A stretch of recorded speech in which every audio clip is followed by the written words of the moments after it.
Bismillahirrahmanirrahim. Assalamualaikum warahmatullahi wabarakatuh. Baik Ananda sekalian, hari ini adalah hari pertama Ibu mengajar di kelas Ananda. Sebelumnya Ibu juga sudah diperkenalkan oleh Ibu Dora Surtika bahwasanya Ibu akan mengajar di kelas Ananda untuk beberapa minggu ke depan. Ibu harap kita dapat bekerja sama dengan baik dan Ananda juga tetap semangat dalam mengikuti pelajaran.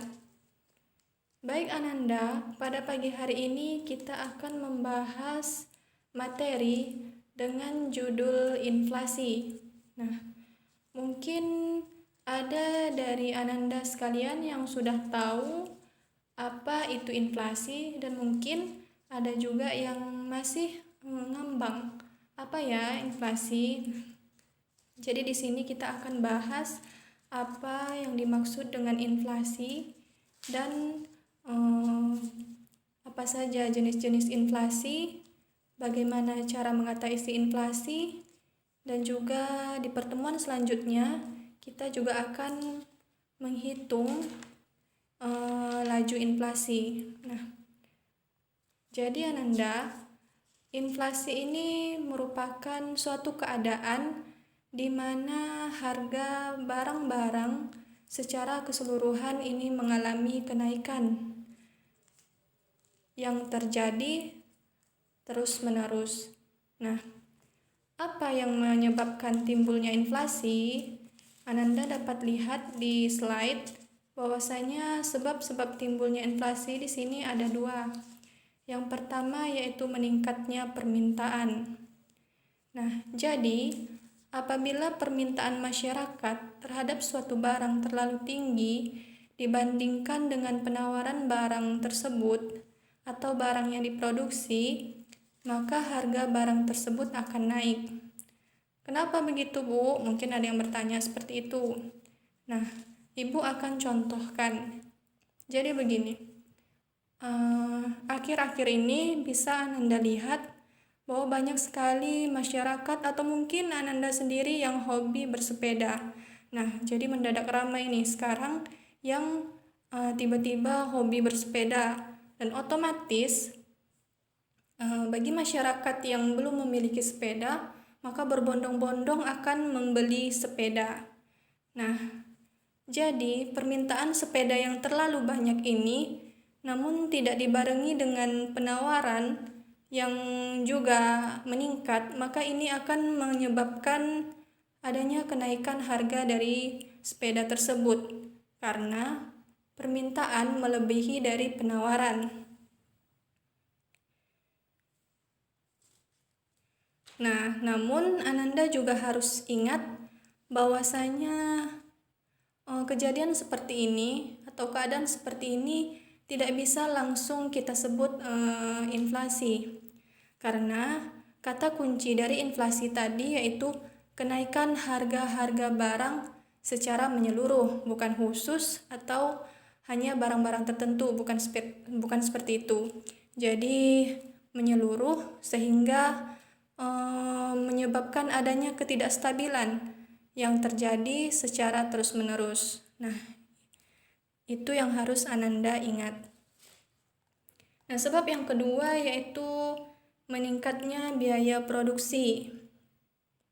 Jadi, apabila adanya kenaikan biaya produksi, misalnya harga bahan baku naik, harga minyak bumi juga naik, nah otomatis ini akan menambah biaya operasional untuk memproduksi suatu barang dalam perusahaan. Nah, sehingga cara perusahaan untuk mengakali atau membuat perusahaan tersebut tidak terlalu mengalami kerugian. Nah, jadi dia harus menaikkan harga barang tersebut. Nah, inilah salah satu sebab kenapa timbulnya inflasi. Nah, selanjutnya jenis-jenis inflasi. Inflasi ini dibagi menjadi 4. Yang pertama yaitu inflasi ringan atau inflasi merayap. yang kisarannya yaitu di bawah 10% per tahun. Selanjutnya yaitu inflasi sedang, yaitu 10% sampai dengan 30% per tahunnya. Yang ketiga yaitu inflasi berat, kisaran 30% sampai 100% per tahun.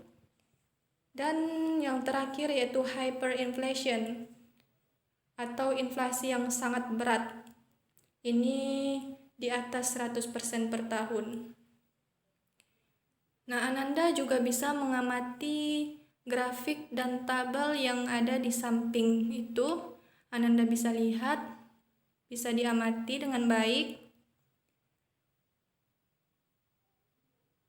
Jadi apa yang dapat Ananda ambil kesimpulan? Nah, bisa dilihat yaitu keadaan inflasi di Indonesia 10 tahun terakhir, yaitu dari tahun 2010 sampai tahun 2019. Di situ bisa kita lihat bahwasanya inflasi di tahun 2010 ini mencapai 7,5%. Inflasi di tahun 2011 ini mencapai hampir mendekati 4,5%. Dan seterusnya bisa Ananda lihat di grafik tersebut. Nah, mungkin ada pertanyaan dari Ananda, Bu, kok itu cuma sampai tahun 2019 aja, sekarang kan udah tahun 2020. Nah, jadi Ananda, kita hanya dapat menghitung inflasi per tahunnya jika sudah berada di akhir periode atau mungkin sudah memasuki awal dari periode tahun yang baru. Nah, jadi kita bisa menghitung inflasi per tahunnya yaitu memasuki tahun 2021. Nah, baru kita dapat menghitung inflasi di tahun ini. Namun, inflasi juga dapat kita hitung per bulannya. Nah, jadi di dalam tabel ini sudah disediakan tingkatan-tingkatan inflasi dari bulan Januari sampai bulan September. Anda bisa lihat di Januari 2020 ini berkisar 2,68%. Nah, sampai September 2020 ini 1,42%. Nah, jadi mungkin Ananda sudah bisa ya mengelompokkan ke dalam jenis apa inflasi yang terjadi di Indonesia. Nah, Ananda bisa lihat di sampingnya bahwa inflasi yang sedang terjadi di Indonesia ini tergolong inflasi ringan atau inflasi merayap, yaitu di bawah 10% per tahun. Nah, perlu Ananda ingat bahwasanya inflasi ringan ini tidak berbahaya bagi perekonomian karena masih dapat ditanggulangi oleh pemerintah. Nah, inflasi yang berbahaya ini apabila inflasi sudah mencapai inflasi sedang, inflasi berat, dan lebih lagi jika sudah memasuki hyperinflation atau inflasi yang sangat-sangat berat begitu. Selanjutnya yaitu dampak inflasi bagi perekonomian. Boleh Ananda baca dulu. Ada 3 di sana. Yang pertama yaitu dampak terhadap pendapatan. Jadi, pada umumnya memang inflasi ini dampaknya merugikan ya bagi masyarakat. Ibu contohkan, misalnya seseorang yang biasanya memiliki pendapatan per tahunnya yaitu 20 juta, jika laju inflasi pada tahun tersebut sekitar 10%, maka nilai uangnya hanya sekitar 18 juta. Karena saat inflasi, otomatis nilai uang akan menurun. Karena kan harga barang-barang naik yang semula 20 juta dapat dibelanjakan beli ini, beli itu, atau bisa disisakan, bisa ditabung. Nah, karena ada inflasi, maka yang semula bisa banyak sekali dapat barangnya banyak sekali dapat ditabung dan lain sebagainya, maka karena adanya inflasi, maka hal tersebut akan mengurangi dari nilai uang tersebut. Yang kedua yaitu dampak terhadap output. Nah, ada dua keadaan jika yang berdampak terhadap output, yaitu dapat menaikkan output dan juga dapat menurunkan output. Kenaikan output ini karena pengusaha ingin meraih keuntungan dengan menjual barang yang pada saat itu harga barang-barang naik, maka pengusaha nih ingin berlomba-lomba untuk memproduksi barang. Nah, karena pada saat itu harga barang mahal, mereka juga ingin mendapatkan keuntungan yang besar, maka memproduksilah terus. Output pun bertambah. Nah, di mana berkurangnya output? Nah, berkurangnya output ini terjadi ketika masyarakat menunda pembelian atau masyarakat daya beli masyarakat ini turun, sehingga barang-barang yang diproduksi tidak laku, dan mau tidak mau perusahaan tersebut juga harus menurunkan produksinya, sehingga output dari barang pun akan menurun. Nah, begitu. Yang ketiga yaitu dampak terhadap efisiensi. Nah, kenapa inflasi ini berdampak terhadap efisiensi? Karena pada saat terjadinya inflasi, perlu diingat bahwasanya permintaan masyarakat akan tiba-tiba menurun. Maka dari itu, otomatis perusahaan akan sulit menggambarkan atau mempolakan pola permintaan barang dari konsumen yang semula tinggi dan tiba-tiba menurun anjlok. Nah, inilah yang akan mengurangi efisiensi dari perusahaan tersebut. Selanjutnya, cara-cara mengatasi inflasi. Nah, di sini ada 4.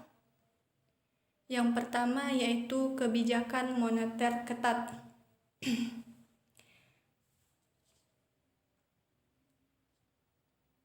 Kebijakan moneter ketat ini dilakukan pemerintah dengan cara menaikkan cadangan uang minimal.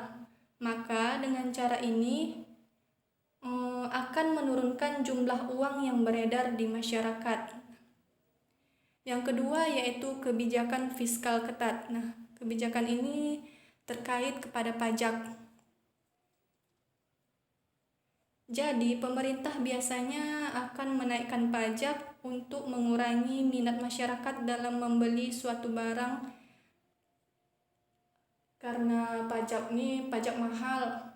Otomatis masyarakat ini berpikir 2 kali untuk membeli suatu barang yang tentunya saja jika pajak naik, otomatis pengeluaran juga akan naik. Jadi masyarakat akan mengurangi minatnya atau mengurangi keinginannya untuk membeli suatu barang. Nah, dengan begitu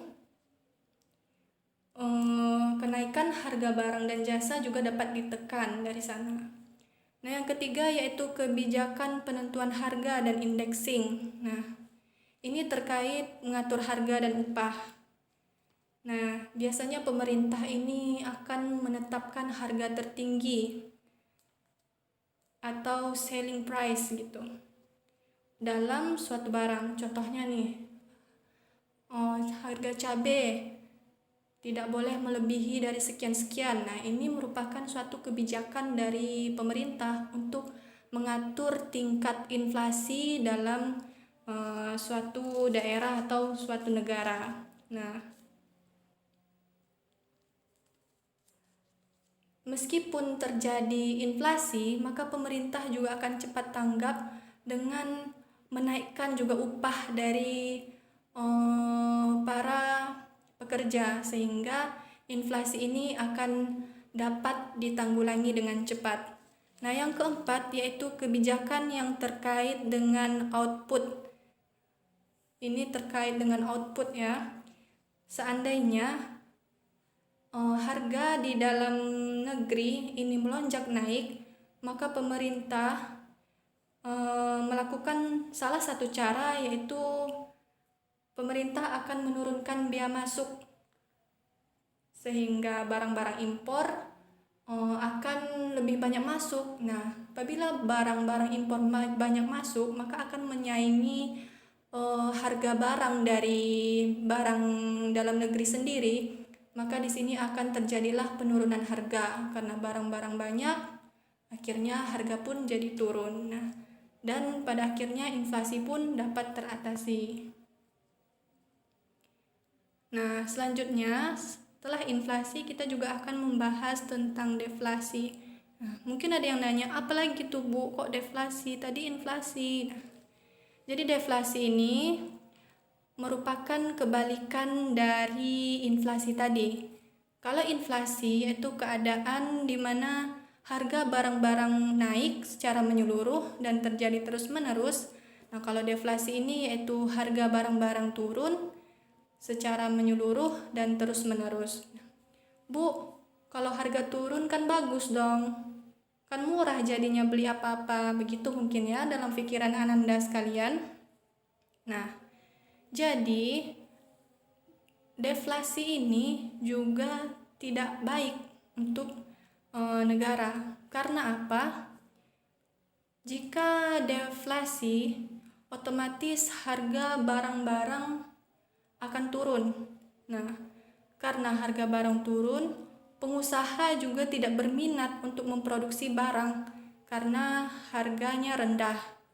Takut rugi, untung sedikit. Nah, jadi karena perusahaan ini menekan jumlah produksinya dan bahkan tidak berproduksi lagi untuk mengatasi atau mencegah adanya kerugian, maka diputuskanlah untuk mengurangi tenaga kerja atau disebut dengan PHK, pemutusan hubungan kerja. Nah, jadi karena adanya PHK ini, maka banyak masyarakat yang menganggur. Masyarakat kehilangan pendapatan. Nah, sehingga kegiatan perekonomian pun akan mengalami kemunduran. Nah, jika kegiatan perekonomian mengalami kemunduran, masyarakat banyak yang tidak memiliki pekerjaan, masyarakat kehilangan pendapatan, nah otomatis pajak-pajak pun tidak dapat ditarik oleh negara. Nah, jadi begitu Nanda. Bagaimana Bu cara mengatasinya? Nah, jadi cara mengatasinya ini yang pertama yaitu menambah jumlah uang beredar dengan cara pemerintah menambah pembelanjaan dan masyarakat menambah pengeluaran. Nah, jadi cara ini bisa dilakukan pemerintah dengan menambah jumlah uang yang beredar. Bagaimana caranya? Pajak diturunkan sehingga masyarakat juga tidak terlalu banyak pengeluaran. Suku bunga peminjaman juga diturunkan sehingga pengusaha-pengusaha yang mungkin meminjam uang untuk menjalankan usahanya yang semula bunganya sekian persen, 10% misalnya, diturunkan menjadi 5%. Nah, jadi pengusaha tersebut juga tidak banyak melakukan pengeluaran. Nah, selain itu juga dapat diatasi dengan cara pemerintah dapat menaikkan upah. Nah, menaikkan upah ini bertujuan agar uang semakin banyak beredar di masyarakat. Kalau masyarakat memiliki banyak uang, otomatis masyarakat menambah pengeluaran, menambah pembelanjaan. Nah, ini juga akan mengatasi adanya deflasi. Deflasi dapat teratasi sehingga berangsur-angsur nanti harga-harga barang juga akan mulai stabil. Nah, jadi begitu. Mungkin hanya sampai di sini pertemuan kita pada pagi hari ini. Besok minggu depan maksudnya kita akan melanjutkan tentang cara perhitungan laju inflasi. Nah, Ibu harap Ananda ulang-ulang kembali materi kita yang sudah Ibu sampaikan, bisa diulang kembali memutar videonya. Dan jangan lupa untuk tidak terfokus hanya materi yang Ibu berikan saja. Ananda juga bisa browsing untuk menambah ilmu-ilmu, untuk menambah pengetahuan, untuk menambah materi-materi yang dirasa kurang. Dan juga Ibu harap Ananda jangan pernah patah semangat karena adanya pandemi atau apa. Ibu harapkan Ananda tetap semangat meskipun kita tidak tatap muka, tetap rajin-rajin mengulangi pelajaran, dan jangan lupa untuk mengerjakan latihan-latihan yang Ibu berikan atau yang sudah Ibu Dora berikan. Nah, Ibu akhiri dengan billahi taufik walhidayah. Assalamualaikum warahmatullahi wabarakatuh. Selamat belajar Ananda semua. Terima kasih.